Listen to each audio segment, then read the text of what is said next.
ഞാൻ പോയി ആരെങ്കിലും ഉണ്ടോ നോക്കിട്ട് വരാം. ടാക്സിക്കാരൊക്കെ രാവിലെ തന്നെ എത്തൂലേ? ആ സമയത്ത് ബുദ്ധിമുട്ടാകരുത്. ഇല്ല. അതാ നീ പോയിക്കോ. പണിക്കൊരു വാർപ്പ് തന്നില്ല. തന്നില്ലേ? ഇല്ല, ഞാൻ വരാം. എനിക്ക് നേരത്തെ അറിയാതെ അയാൾ തരില്ല എന്ന്. നേരിട്ട് കണ്ടു കഴിഞ്ഞാൽ പിന്നെ നിവൃത്തിയില്ലല്ലോ.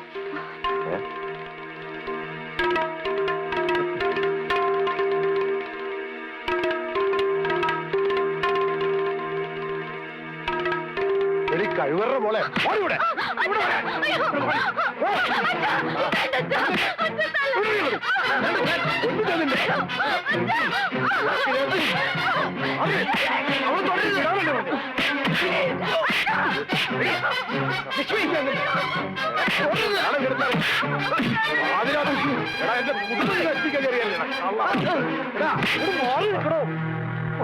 ഇവരെന്റെ മോളുടെ തൊട്ടുപോയത്. ഇവരെന്റെ മോളുടെ ജീവിതം നശിപ്പിക്കാൻ നോക്കിയാ തന്റെ മോളെ.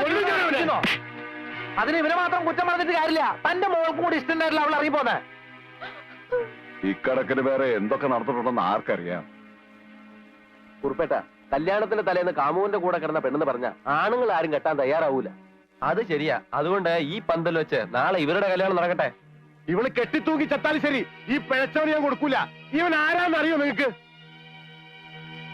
വർഷങ്ങൾക്ക് മുമ്പ് ക്ഷവരക്കാരൻ നാണപ്പൻ ഗർഭിണിയായ മകളെ കൂടി നാട്ടിൽ വന്നപ്പോ കേറിക്കിടക്കാൻ ഇടം കൊടുത്തത് എന്റെ അച്ഛനാ. കട നടത്താൻ മുറി കൊടുത്തത് ഞങ്ങളുടെ ഘട്ടത്തിലാ, മനുഷ്യത്വം വിചാരിച്ച്.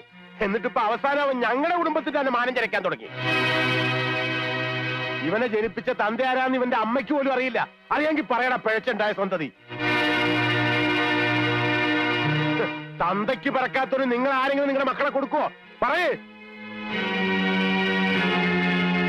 ആദ്യം നിന്റെ അച്ഛനാരാന്ന് കണ്ടുപിടിക്കും, എന്നിട്ട് പെണ്ണി ചോദിക്കട തന്തയില്ലാത്തോനെ. പടിയൂടെ ഞാൻ ശരിയാക്കി തരാം.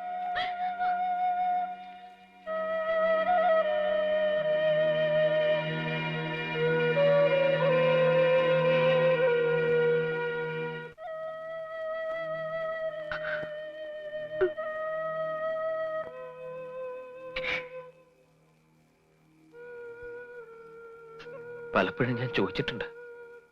അപ്പോഴൊക്കെ ഒരു കരച്ചിലായിരുന്നു നമ്മുടെ മറുപടി. പക്ഷെ ഇന്ന് ഒരു ഗ്രാമം മുഴുവൻ നോക്കി നിൽക്കുക. എന്നെ തന്നില്ലാത്തൊന്ന് വിളിച്ച് ഇതിലും ഭേദം ജനിച്ചപ്പോ തന്നെ എന്നെ കൊല്ലായിരുന്നില്ല അമ്മ. എല്ലാം എനിക്ക് നഷ്ടപ്പെട്ടിട്ടേ ഉള്ളൂ. എല്ലാം.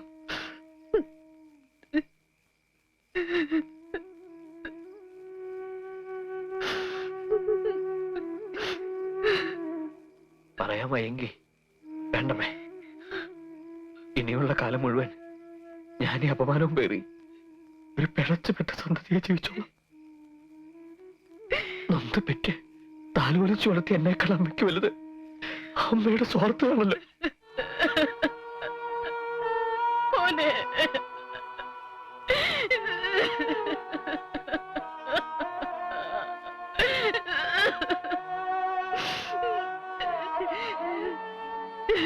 അമ്മ കരയരുത്.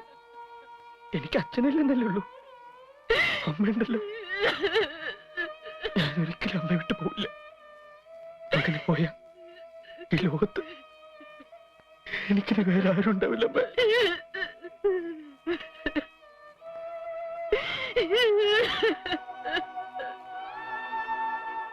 എന്നാലും ഒരാഗ്രഹം, എനിക്ക് ജന്മം നൽകിയ ആ മനുഷ്യന്റെ പേരൊന്നറിയാൻ.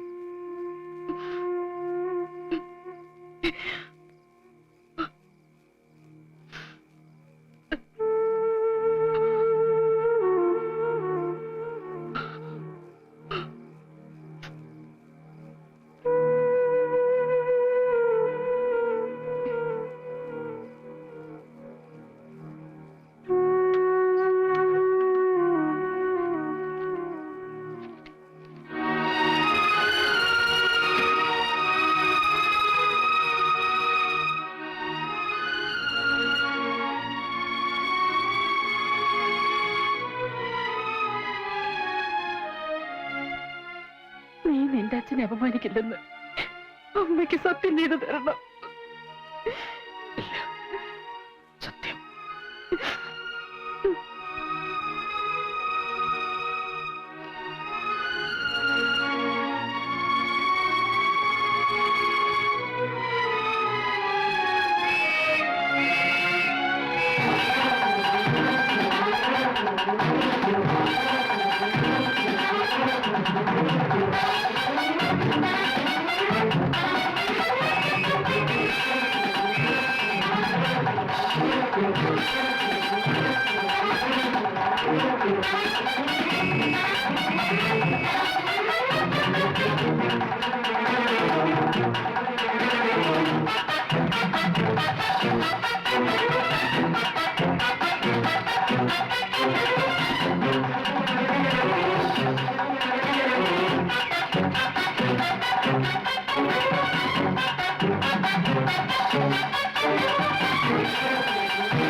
ഇവിടെ ആവുമ്പോ പോലീസിന് പെട്ടെന്ന് സംശയം ഉണ്ടാവില്ല.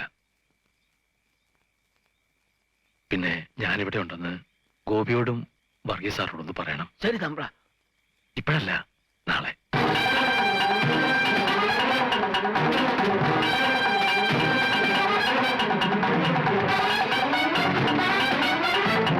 തമ്പ്ര, തമ്പ്ര,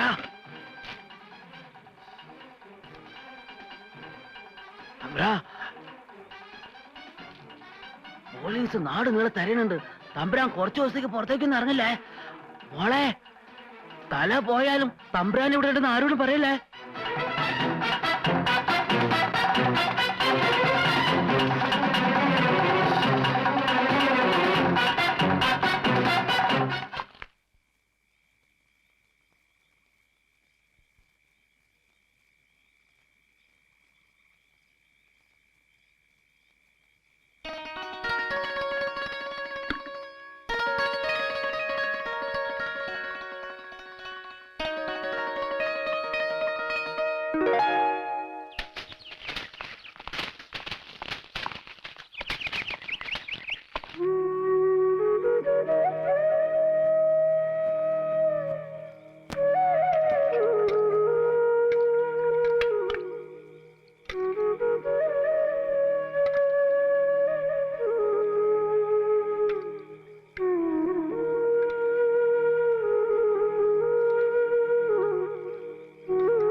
അമ്മേ, അമ്മേ, അമ്മേ.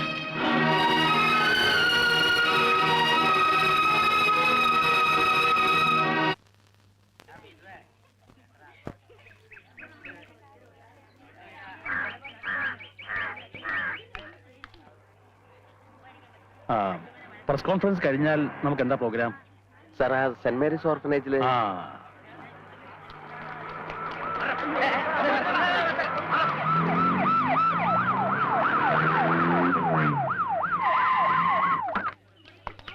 അഭിവാദ്യങ്ങൾ, അഭിവാദ്യങ്ങൾ, കേരള മുഖ്യൻ അഭിവാദ്യങ്ങൾ.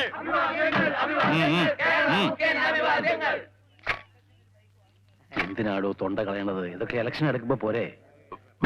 അങ്ങോട്ട് മാറി നിൽക്കുക. ഒന്ന് മാറൂ. അവിടെ നിൽക്കണോ? എനിക്ക് അതാരെങ്കിലും കാര്യം പറയാനുണ്ടായിരുന്നു. ഒന്നും പറയണ്ട. ആരാ?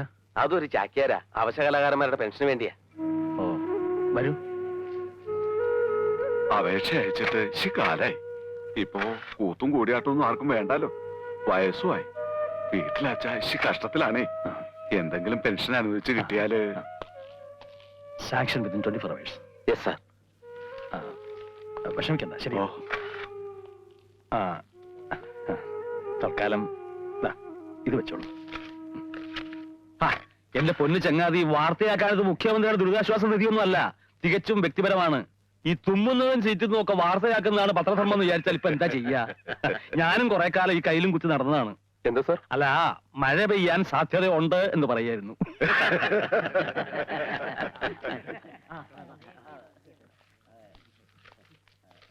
നമസ്കാരം. ആ അപ്പോ തുടങ്ങാം ഇല്ലേ നമ്പേരെ? ആ തുടങ്ങാം സാർ. തുടങ്ങിക്കോ. സമ്പൂർണ്ണ മദ്യനിരോധനത്തെ സംബന്ധിച്ച് അങ്ങയുടെ അഭിപ്രായം എന്താണ്? സമ്പൂർണ്ണ മദ്യനിരോധനത്തെ പറ്റി നമ്പ്യാർക്കുള്ള പേടി എനിക്ക് മനസ്സിലാവും. കേരളത്തിലെ എല്ലാ രാഷ്ട്രീയ പ്രവർത്തകരും മദ്യപിക്കില്ല എന്ന് തീരുമാനിച്ചാൽ പിന്നെന്തിനാ പ്രത്യേകിച്ചൊരു മദ്യനിരോധനം? മക്കൾ രാഷ്ട്രീയത്തെ പാർട്ടി അനുകൂലിക്കുന്നുണ്ടോ? ഇന്നാട്ടിലെ ഭൂരിപക്ഷം വരുന്ന സാധാരണക്കാരായ ജനങ്ങൾ ഞങ്ങളിൽ അർപ്പിച്ചിരിക്കുന്ന ഒരു വിശ്വാസമുണ്ട്. ഞങ്ങൾ അവരുടെ സേവകരാണ്, സമ്മതിദായകർ ഞങ്ങളുടെ യജമാനന്മാരാണ്. അല്ലാതെ അച്ഛൻ രാഷ്ട്രീയം മക്കൾ രാഷ്ട്രീയം എന്നൊക്കെ പറഞ്ഞ് അധികാരം ധനസമ്പാദനത്തിനുള്ള മാർഗമാക്കുന്നവരോട് ഞങ്ങൾക്ക് യാതൊരു അനുഭവമില്ല. പാർട്ടിക്ക് ഒരു നയമുണ്ട്, ഒരു സിദ്ധാന്തമുണ്ട്, അതനുസരിച്ചേ ഞങ്ങൾ പ്രവർത്തിക്കൂ. ആദർശവാനാണെന്നും അഴിമതി ഇല്ലാത്തവനാണെന്നും എല്ലാ പത്രങ്ങളിലും അങ്ങയെക്കുറിച്ച് എഴുതുമ്പോൾ സ്വന്തം പാർട്ടിയിൽപ്പെട്ട ഒരു MLA തന്നെ അതിനെ നിഷേധിച്ച് പ്രസ്താവന ഇറക്കിയല്ലോ. ആഭാസനും തെമ്മാടിയുമായ ഒരു മകനെ തറവാട്ടിൽ നിന്ന് പടിയടച്ച് പിണ്ണം വെച്ചാൽ അവൻ പുറത്തിറങ്ങി കുടുംബക്കാരെ മുഴുവൻ ചീത്ത വിളിക്കുക എന്നുള്ളത് സാധാരണയാണ്. ആരൊക്കെ എന്തൊക്കെയാണെന്ന് ഇന്നാട്ടിലെ ജനങ്ങൾക്ക് വളരെ നന്നായിട്ടറിയാം. മറ്റൊരു പണിയും കിട്ടാതെ ഒരു സുപ്രഭാതത്തിൽ അലക്കിത്തേച്ച കുപ്പായം ഇട്ടുകൊണ്ട് രാഷ്ട്രീയം കളിക്കാൻ ഇറങ്ങിയ നേതാവല്ല ഞാൻ. ആദർശങ്ങളുടെ പേരിൽ തല്ലുകൊണ്ട് തിണുത്ത പാടുകൾ ഇപ്പോഴുമുണ്ട് മുതുകില്. ജീവിതത്തിന്റെ നല്ല പ്രായത്തിൽ പാർട്ടിക്ക് വേണ്ടി ജയിലിൽ കിടന്നിട്ടുണ്ട്. പാർട്ടിയുടെ സൽപ്പേര് കളങ്കപ്പെടുത്തുന്നവൻ ആരായാലും ശരി, അവനെ പാർട്ടിയിൽ നിന്ന് പുറത്താക്കുക തന്നെ ചെയ്യും. അതിന് യാതൊരു സംശയവും വേണ്ട. MLA എന്ന് പറഞ്ഞാൽ മെമ്പർ ഓഫ് ലെജിസ്ലേറ്റീവ് അസംബ്ലി എന്നാണ്, അല്ലാതെ മാസ്റ്റർ ഓഫ് ലേഡീസ് ഏജൻസ് എന്നല്ല. അയാളുടെ ഒടുക്കത്തെ ഒരു പ്രസ്താവന. പാർട്ടിയിൽ നിന്ന് പുറത്താക്കിയതും പോരാഞ്ഞ് ഇപ്പൊ പറഞ്ഞ് നാറ്റിക്കാനും തുടങ്ങിയോ? പെൺവാണിഭം പോലും. ഇതൊന്നും ഇവിടെ ആരും ചെയ്യാത്തതുപോലെ. പാർട്ടി ടിക്കറ്റ് കിട്ടാൻ വേണ്ടി ഇവിടെ ഓരോരുത്തന്മാര് ഇതിനേക്കാൾ വലിയ നാറിയ മാങ്ങാപ്പണി ചെയ്തിരിക്കുന്നു. ഈ വക കാര്യങ്ങളൊക്കെ വളരെ ഭംഗിയായി നടക്കുമെന്ന് വിചാരിച്ചാ ഞാൻ സജീവ രാഷ്ട്രീയത്തിലേക്ക് വന്നത് തന്നെ. അന്യ സംസ്ഥാനങ്ങളിൽ ഓരോ MLA-മാരുടെയും മന്ത്രിമാരുടെയും കാര്യങ്ങൾ കേൾക്കുമ്പോ കൊതിയാവുകയാ. സൂഹിക്കാൻ വേണ്ടി മാത്രം ജനിച്ചവര് എത്ര കോടികളോ അമ്മ അടിച്ചു മാറ്റുന്നത്, ആർക്കും ഒരു പരാതിയില്ല. നമ്മൾ ഇവിടെ ഇരുന്ന് വാദം അടിച്ചിട്ട് ഒരു കാര്യവുമില്ല. മുഖ്യന് നാട്ടിൽ നല്ല ഇമേജാ, ആദർശവാനാണെന്ന് പ്രതിപക്ഷം പോലും പരസ്യമായി സമ്മതിക്കുന്ന ആളാ. അയാളുടെ ഒരു ഇമേജും ആദർശവും അധികാര കസേരയിൽ നിന്ന് ഞാൻ അയാളെ വലിച്ച് താഴേക്കിടും. അതിനുവേണ്ടി എന്ത് തറപ്പണി ചെയ്യാനും എനിക്ക് മടിയില്ല. നിങ്ങളൊക്കെ ഇത് അനുഭവിക്കണം. മുറച്ചിറക്കനായി ഞാൻ ഇവിടെ നിൽക്കുമ്പോ അവളെ വലിയ കൊമ്പത്ത് കെട്ടിക്കാൻ നോക്കിയതല്ലേ, അനുഭവിക്കണം. അമ്മ എന്റെ കല്യാണക്കാരി അമ്മാനോട് പറഞ്ഞപ്പോ അന്ന് അമ്മാൻ എന്താ പറഞ്ഞത്? ഞാൻ തെമ്മാടിയാണ്, കഞ്ചാവാണ്, ലാവിഷാണ്. അതിൽ വലിയ സത്യമൊന്നുമില്ല. ആ ശരിയാ, ഞാൻ തെമ്മാടി തന്നെ. പക്ഷെ ലക്ഷ്മിയെ കെട്ടാൻ വരുന്നതിന്റെ സ്ഥലത്ത് ഞാനായിരുന്നെങ്കിൽ ഈ കല്യാണം മുടങ്ങുമായിരുന്നു. ഇനി ഞാനോട് ഇവിടെ കൈയൊഴിഞ്ഞ ജീവിതകാലം മുഴുവൻ അവൾ ഇവിടെ മൂത്ത് വരച്ച് നിൽക്കേണ്ടി വരും. അത്രയ്ക്ക് നാറി കഥകളാണ് നാട് മുഴുവൻ പാട്ടായിരിക്കുന്നത്. അല്ലച്ചോ, ഇവൻ ആ കല്യാണം മുടക്കിയെന്ന് പറഞ്ഞാൽ കുറുപ്പ് കലി തുള്ളി ഇറക്കാ. അയാളുടെ കയ്യിൽ അങ്ങനെ കിട്ടിയ വെറുതെ വിടുന്നു തോന്നണ്ടോ? അവരിപ്പോ വീട്ടുകാർ മുഴുവൻ ഒന്നായി. എത്ര നാളെന്ന് വെച്ച് നീ അച്ഛനെ ബുദ്ധിമുട്ടിച്ച് ഇങ്ങനെ കഴിയാ? ബാർബർ കുമാർ ഒരു സുപ്രഭാതത്തിൽ മുഖ്യമന്ത്രി മോനാന്ന് പറഞ്ഞ നാട്ടുകാർ വിശ്വസിക്കുന്നു എനിക്ക് തോന്നണ്ടോ? ഈ വിവരം നമ്മൾ 3 പേരല്ലാതെ പുറത്താരും അറിയണ്ട. ഞാൻ ഏതായാലും അദ്ദേഹത്തെ കണ്ടൊന്ന് സംസാരിക്കട്ടെ. അങ്ങനെ ഒരു ബന്ധവും പറഞ്ഞ് ഇവിടെ വന്നാൽ അടിച്ചിറക്കുക വേണ്ടത്. തന്റെ ആങ്ങളെ ആയതുകൊണ്ട് തനിക്ക് വിഷമമുണ്ടാവും. പക്ഷെ എനിക്ക് ഇങ്ങനൊരു അളിയനെ വേണ്ട. എന്തൊക്കെ തോന്നിയാസങ്ങളാണ് അയാൾ കാട്ടിക്കൂട്ടണത്. സർക്കാർ കാര്യങ്ങൾ നടത്തി കൊടുക്കാന്ന് പറഞ്ഞ അയാൾ പലരോടും പണം വാങ്ങാറുണ്ടത്രേ. എന്നെങ്കിലും ഒരു ദിവസം തെളിവ് സഹിതം എന്റെ കിട്ടും. ഇവളെ നിന്നോടല്ല, ഇവളെ കല്യാണം കഴിക്കാൻ പോകുന്ന ചെറുക്കന്റെ വീട്ടില് പെണ്ണിന്റെ അമ്മാവനാണെന്ന് പറഞ്ഞ് കയറി ചെല്ലുക, മൂക്കത്തും കള്ളു കുടിച്ച് അവിടെ തന്നെ കിടന്നുറങ്ങുക. ഇതിപ്പോ നാണക്കേട് എനിക്ക് ഉണ്ടാവാനുണ്ടോ? കള്ളിന് വേണ്ടി എന്തളവരായത്തരവും കാണിക്കാൻ മടിയില്ലാത്ത ഒരളിയൻ.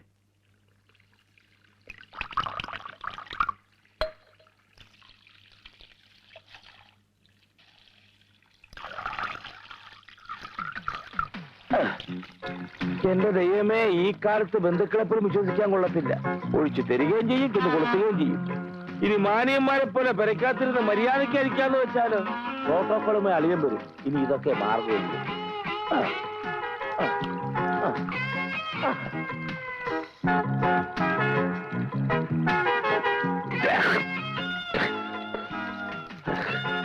ഇതൊക്കെ പഴുത്ത മുളക്.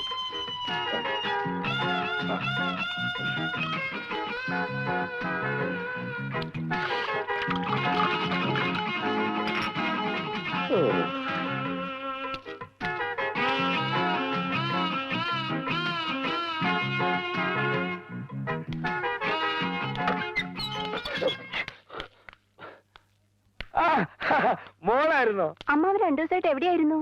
പല പല കാര്യങ്ങളല്ലേ മോളെ. ആ പിന്നെ മോളെ ചെറുക്കനെ ഞാൻ കണ്ടായിരുന്നു. നല്ല മിടുക്കൻ. എന്തൊരു ബഹുമാനാന്നറിയാവോ? എനിക്ക് ഒഴിച്ചു തന്നല്ലാതെ അതിൽ നിന്നൊരു തുള്ളി പോലും അവൻ കഴിച്ചില്ല. ആമ്പിളായി ഇങ്ങനെ വേണം. എല്ലാ വിവരവും അച്ഛൻ അറിഞ്ഞു. അച്ഛൻ ആകെ ചൂടായിരിക്കുക. അങ്ങോട്ട് ചെല്ല്, കിട്ടിക്കോളും.